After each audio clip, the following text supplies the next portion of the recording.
Magandang gabi! Hi, our dear teacher, Ma'am Kati Pedronan. Today, we will present our study. Our study entitled Success Rate of Modular Modality among Aeta Student, a Descriptive Study. Before we start, we present our study.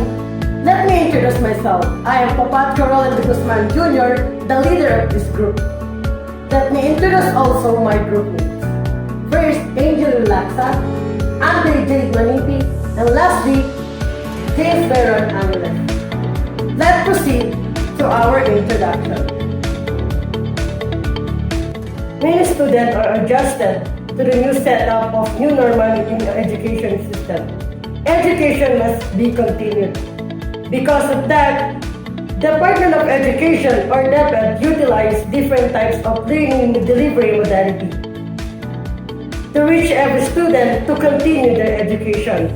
There are different types of learning delivery modality, such as learning distance modality, which includes virtual classes and also self-learning modules. That Advanced Basic Education Learning Continuity Plan or the BELCP, imposing the distance learning modality, which involves the online learning. However, due to the COVID-19 emergence and socioeconomic status of the public schools learners, those who cause online learning noteworthy due to the preparedness of the students and the schools for the equipment.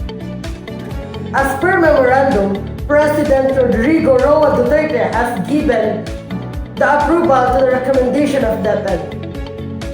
Thus, DepEd has taken liberty implementing such decision to defer the opening of classes is October 5. Pursuant to the Republic Act number 1148, using the different types of learning delivery modalities. This paper aims to describe the success rate of modular modality among the Aeta students, and it will investigate being effective as a learning delivery modality among Aetas. Our review of related literature and study. According to Baker and Cheng, using a module to teach compared to the traditional method of using textbook is meant to increase active learning and improve critical thinking, as well as problem solving.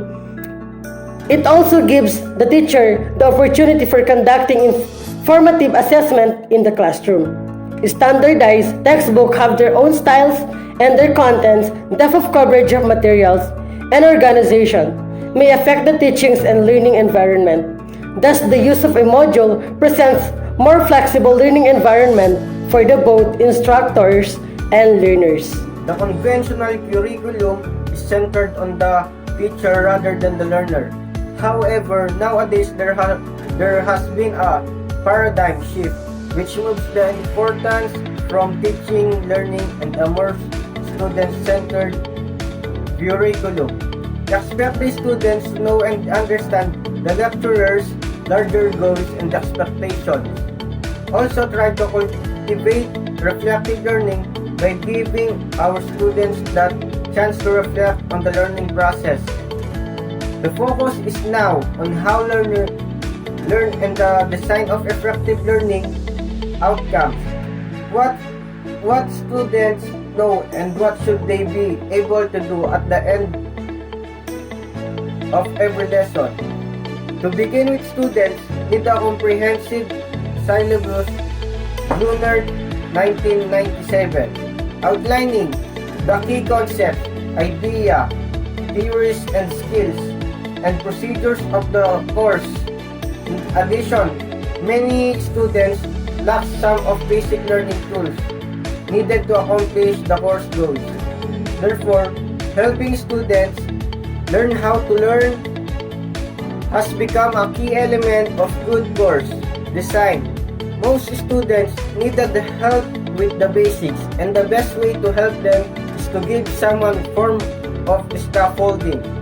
Hogan and Presley, 1997. They give specific cues for how to do things, question guides for readings, assignments, rubrics, and board samples for papers and oral presentation. Andrade 2000. Formats and guided practice for note-taking tips and class discussions. Study also show that students have different orientation and strength on how they take in and process information.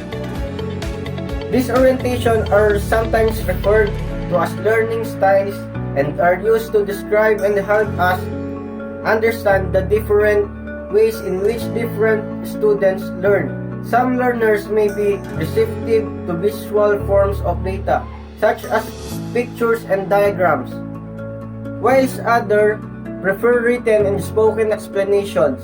Some people prefer to learn actively and interactively, whilst others work better on their own. The idea of learning styles usually refers to a preferable way of learning. It implies that each perspective has a natural inclination toward learning of some kind, and that if the orientation can be known, teaching and learning experiences can be provided to help that person learn more effectively. It is important that learners can make use of all their senses when gathering, processing, and recalling information. This is particularly true of visual and kinesthetic learning. Teachers should be able to change their approach when presenting information and context for learning. For example, conveying the big picture as well as detailing step by step learning where suitable. In addition to understanding different learning theories, it is also important to consider that there is no universal way of learning. Brown and Atkins 1991 state that differing students will use different strategies on different tasks. They stress the importance of learning for understanding and learning for knowledge. Orientation with learning being a continuous process of development back and forth between the two.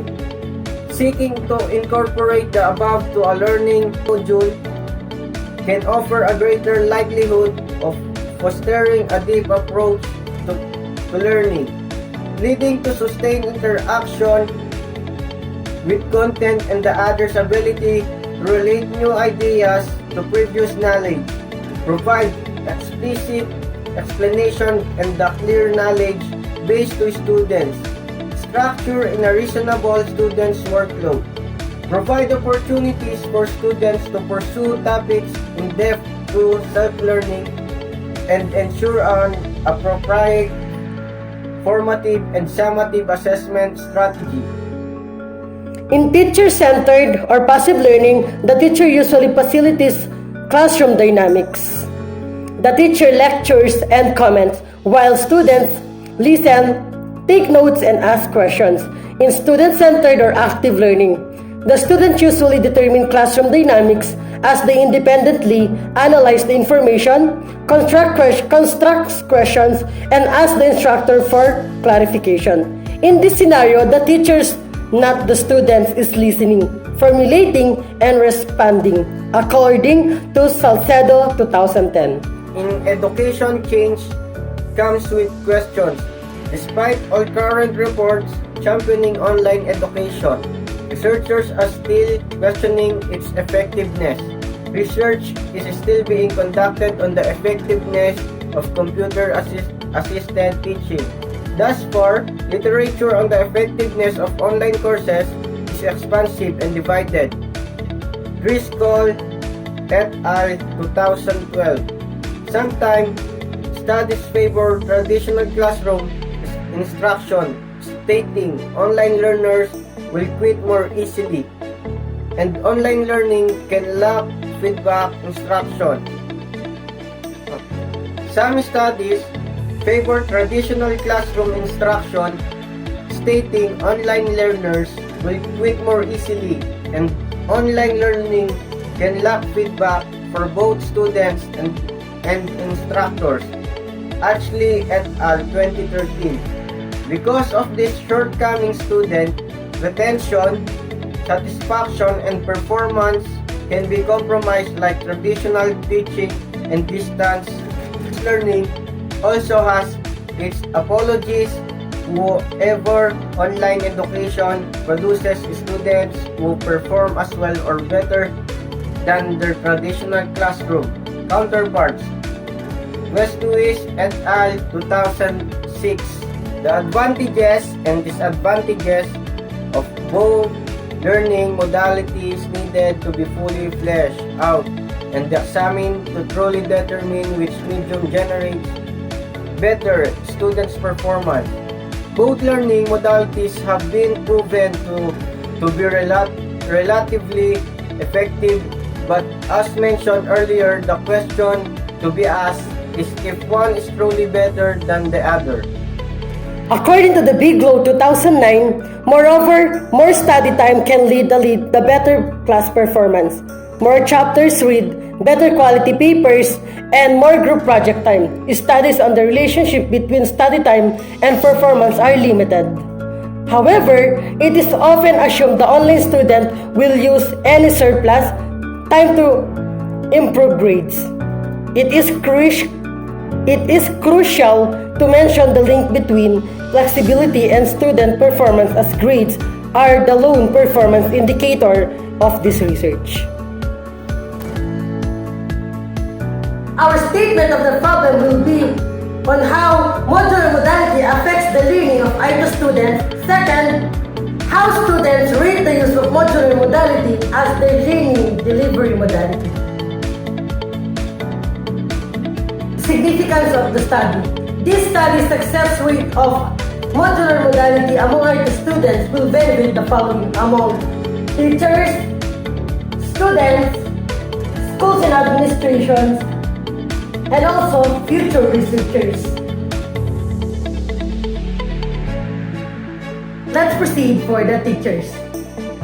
Teachers can determine on how modular modality being effective as a mode of learning to the part of our students. Second, this will serve as their guide to determine that modular modality affects the learning of the students. Second is the students and learners. They can determine the effectivity and success rate of modular modality among the Aeta students. Third is the schools and administration. Schools and administration will determine the success of using modular modality. In that way, they can still provide intervention and further to strengthen the use of modular modality among the students. Lastly but not the least, the future researchers. They can use this study as their guide to develop another study among modular modality. Conceptual framework. Using survey questionnaire, the researchers gathered exact information among students who use modular modality as their leader. The researchers also determined the effects of modular modality and success rate of it among IT students. Ethical consideration. The researchers made sure that the research would follow the ethical consideration to make the research study reliable.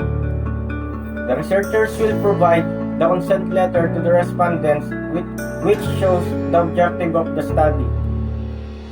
Once the respondents sign the consent letter, it is an indication that the respondents are voluntarily participating to the study. When the respondents feel that they are not safe on participating in the study, anytime they can withdraw their participation. For our methodology, our research design that we use is the quantitative descriptive design, in which is compatible to our study that describes the success rate among the senior high school Aeta students from this modular distance learning from Camias or Pampanga. This will also show our attempts to collect quantifiable information for our statistical analysis of the population sample. Also, it is a popular market research tool that allows us to collect and describe the demographic segments nature. And for our respondents, to our study is the senior high school students at Academia Senior High School, who also using the modular modality. We also use purposed sampling in which we purposely selected 10 persons to be our participants. And for our instrument, we researchers use a self-made survey questionnaire that will be used to gather data among the respondents. The questionnaire has two parts. The first part is a checklist will identify the effects of modular modality, and the second part is a 4-point Likert scale that will identify the success rate of modular modality among Aeta students. Statistical treatment. This research paper will use percentile and arithmetic mean in treating the data. Percentile is a number where a percentage fall below that number. Arithmetic mean the sum of the numbers divided by how many numbers are being averaged. Data collection. The researchers will give consent letter to the respondents as a form of informing them on the objective of the study. When the respondents sign the consent letter, the researchers will give the survey questionnaire. The respondents are given enough time to answer the survey questionnaire. Once done, the researchers will collect the survey questionnaire and will do the necessary treatment. Data analysis. To better analyze the data, the researchers will use the Microsoft Excel. Microsoft Excel offers the ability to create a descriptive statistic non-parameter analysis where are readily provided by Microsoft Excel. This statistical tool allows the researchers to draw meaningful interpretation and reportings of research findings. Researchers preferably use this tool for it can analyze the huge amount of encoded data.